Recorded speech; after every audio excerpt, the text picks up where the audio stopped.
दोस्तों आज मैं बात करने वाला हूं कि गैस्ट्राइटिस टाइम टेकिंग ट्रीटमेंट्स क्यों है, यानी इसको ठीक होने में समय ज़्यादा क्यों लग जाता है और इसको होने का जो मेन रीज़न है यानी कॉज क्या है और इसके सिम्टम्स क्या हैं, इसका ट्रीटमेंट्स क्या है और इसको अगर ठीक करना है तो उसके लिए आपको अवॉइड क्या करना है, क्योंकि ये अवॉइड जो प्रिकॉशंस है वो बहुत इंपॉर्टेंट है, तभी आपका जो IBS है, गैस्ट्राइटिस है वो ठीक हो पाएगा।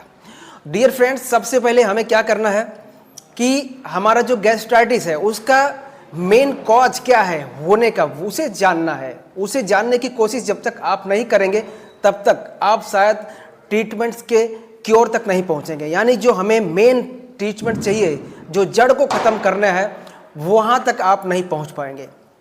तो सबसे पहले हमें ये जानना है कि ये टाइम टेकिंग ट्रीटमेंट्स क्यों हैं और उसके बाद जानेंगे कि होता क्यों है। तो सबसे पहले बात करते हैं कि ये टाइम टेकिंग ट्रीटमेंट्स क्यों है।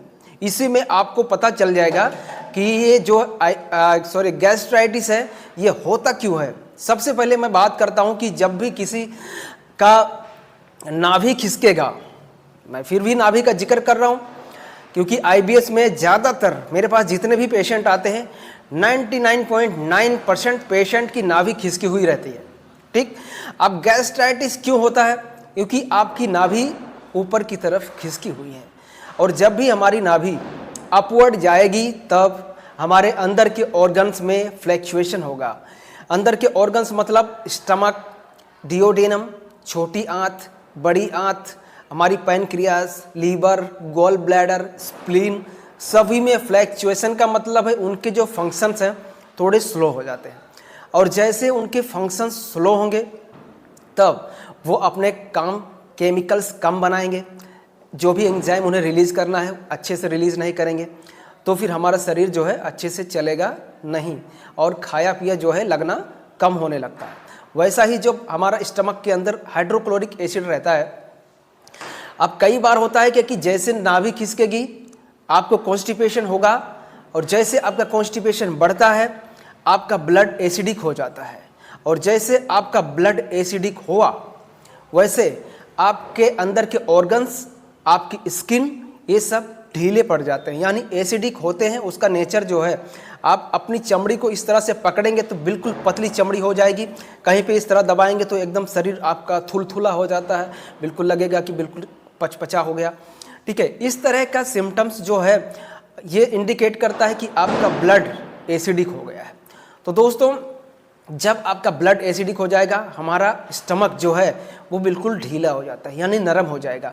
अब जैसे नरम होगा हमारा स्टमक, अगर ढीला हो गया तो क्या होगा, जो अंदर हाइड्रोक्लोरिक एसिड है पहले से, जो HCl है, वो क्या होगा कि हमारे दीवारों, जो पेट की दीवार है, पेट की जो लाइनिंग होती है अंदर की, जो म्यूकस मेम्ब्रेन होता है, उसको धीरे धीरे वो ख़त्म करने लगता है। यानी जो हाइड्रोक्लोरिक एसिड है, अगर मेम्ब्रेन ख़त्म होने लग गई, वो मेम्ब्रेन क्यों ख़त्म होने लग गई? क्योंकि आपका पेट जो है एसिडिक है, वो थोड़ा ढीला हो गया है। तो जैसे वो ढीला होगा आपके पेट का मेम्ब्रेन ख़त्म होगा, उसके बाद जो मेम्ब्रेन ख़त्म हो गया तब जो हाइड्रोक्लोरिक एसिड है वो हमारी पेट की दीवारों पर अटैक करता है। ठीक, अगर लाइनिंग ख़त्म हो जाएगी तो हाइड्रोक्लोरिक एसिड हमारे पेट की लाइनिंग पे अटैक करेगा और फिर वहाँ पर छाले पड़ जाएंगे। ऐसे ही छाले आपको नहीं पड़ते हैं जब तक हाइड्रोक्लोरिक एसिड वहाँ पर अटैक ना करे। ठीक है दोस्तों, तो ये जो मेन रीज़न है कि हमारे स्टमक का जो हाइड्रोक्लोरिक एसिड है वो हमारे पेट की दीवारों को अफेक्ट करता है, तभी हमें गैस्ट्राइटिस होता है। ठीक, पहला ये आपको जानना जरूरी है। और अगर आपको इसे ठीक करना है तब, यानी जो मेन रीजन है आप इसमें समझ गए कि ये कॉज क्या है और इसका जो लक्षण है उसकी मैं बात करता हूँ कि इसके सिम्टम्स क्या हैं। तो जिनको भी गैस्ट्राइटिस होता है नॉर्मली क्या है कि वो चलते फिरते रहेंगे तो उनको पेट में जो है नाभि के 4 अंगुल ऊपर या 3 अंगुल ऊपर उनको मीठा मीठा दर्द महसूस होता है। किसी को खाने के बाद ज़्यादा महसूस होता है और किसी को खाली पेट बहुत ज़्यादा महसूस होता है, यानी अंदर दर्द लगेगा, वो जब कुछ खा लेंगे तब अच्छा लगने लगता है। ठीक, तो ये जो है सिम्टम्स है कि आपको गैस्ट्राइटिस हुआ है। दूसरा जो सिम्टम्स है कि आपको अनपचा टॉयलेट होने लगेगा। ठीक, यानी आपको यूडीएफ निकलेगा। ऐसा लगेगा कि मैं खा तो रहा हूँ लेकिन फटा बिल्कुल बिखरा बिखरा म्यूकस वाला और बिल्कुल कच्चा कच्चा टॉयलेट जो है आपको पास हो रहा है। ये वाले सिम्टम्स आपको आने लगते हैं, तब भी आपको समझ जाना कि शायद हाइड्रोक्लोरिक एसिड पेट की कम है, उसकी वजह से ही ये हो रहा है। अब हाइड्रोक्लोरिक एसिड भी धीरे धीरे कम हो जाती है, और जब गैस्ट्राइटिस होगा हाइड्रोक्लोरिक एसिड भी कम हो जाएगी और आपका पेट तो एसिडिक है ही।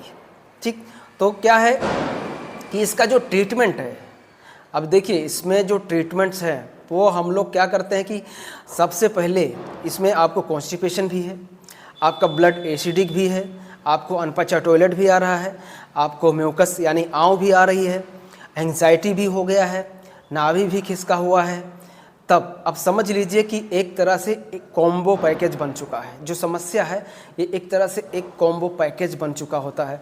तो ऐसे में इसको ठीक करना बहुत समय लग जाता है, और आपको इसको अगर ठीक करना है तो ट्रीटमेंट और परहेज यानी आपको अवॉइड क्या करना है उसकी जानकारी बहुत होनी चाहिए। क्योंकि कई बार होता क्या है कि जिनको गैस्ट्राइटिस होता है ऐसे लोगों को भूख भी बहुत ज़्यादा लगती है।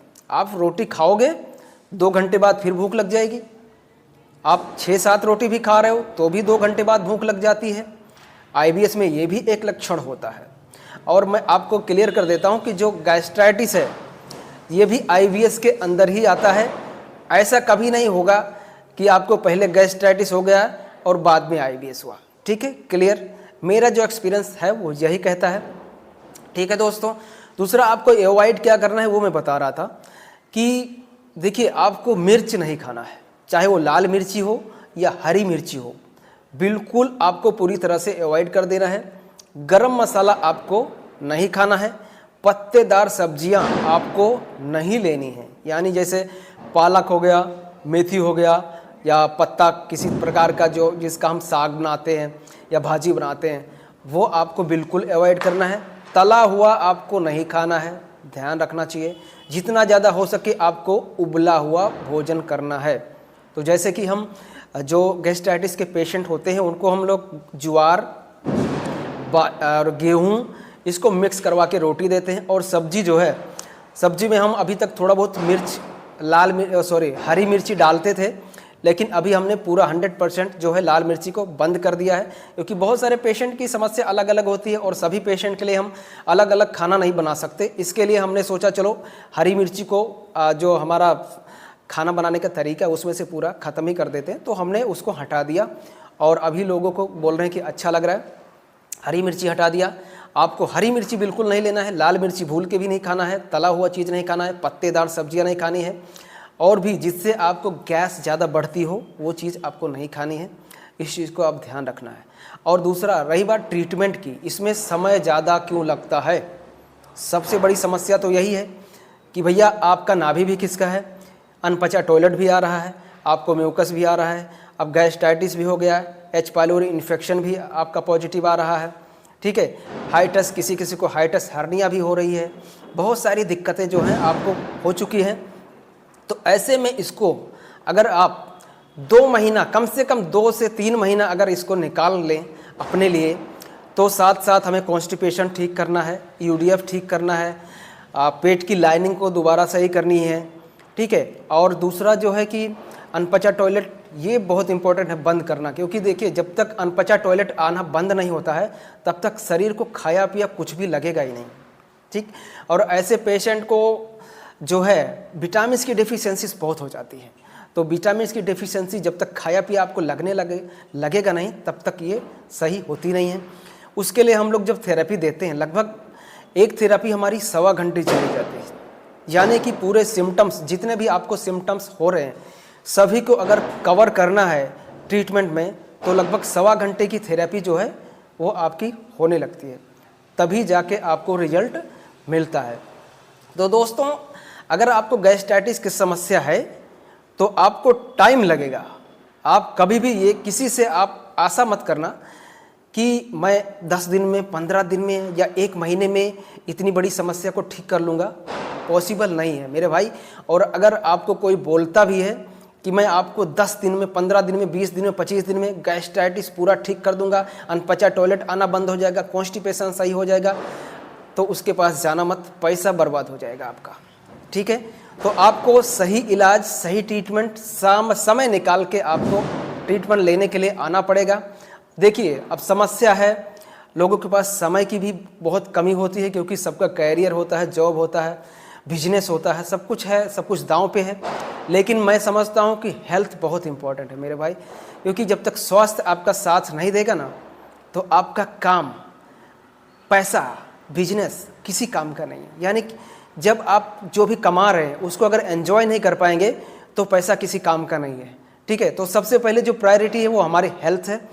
पेट को ठीक करना है, हेल्थ को ठीक करना है। उसके बाद धीरे धीरे जैसे आपका डाइजेशन सुधर जाएगा, धीरे धीरे आपको खाया पिया जो है लगने लगेगा, विटामिन्स की डिफिशियंसी आपकी सही होने लगेंगी। फिर धीरे धीरे जैसे आपका वेट गेन होना शुरू हुआ, फिर आप कॉन्फिडेंट हो जाएंगे। कई लोग एंग्जाइटी के शिकार हो जाते हैं, नींद आनी बंद हो जाएगी। अगर आपको नींद आनी बंद हो गई ऐसी समस्या में, भैया ठीक करना बहुत भारी काम है आपको, इसलिए मैं बता रहा हूँ 3 महीना टाइम लगेगा। अगर आपको एंग्जाइटी हो गई, नींद नहीं आ रही है, रात भर करवट बदलते रहते हो, थॉट चलता रहता है, कब ठीक होऊंगा, कैसे ठीक होऊंगा, या मर जाऊंगा, या मेरा कुछ नहीं होने वाला है, इस तरह के थॉट हमेशा चलते रहते। तो ऐसे इंसान, जो ऐसे लोग हैं, इनको मैं कहता हूँ पॉजिटिव रहने की ज़रूरत है। आप 100% ठीक हो सकते हैं, क्योंकि हमने भी कई लोगों को ठीक किया है। हाँ, यही है कि उन्हें समय लगता है। आप भी समय निकाल कर आइए, इलाज कराइए, 100% ठीक होंगे। ठीक है दोस्त।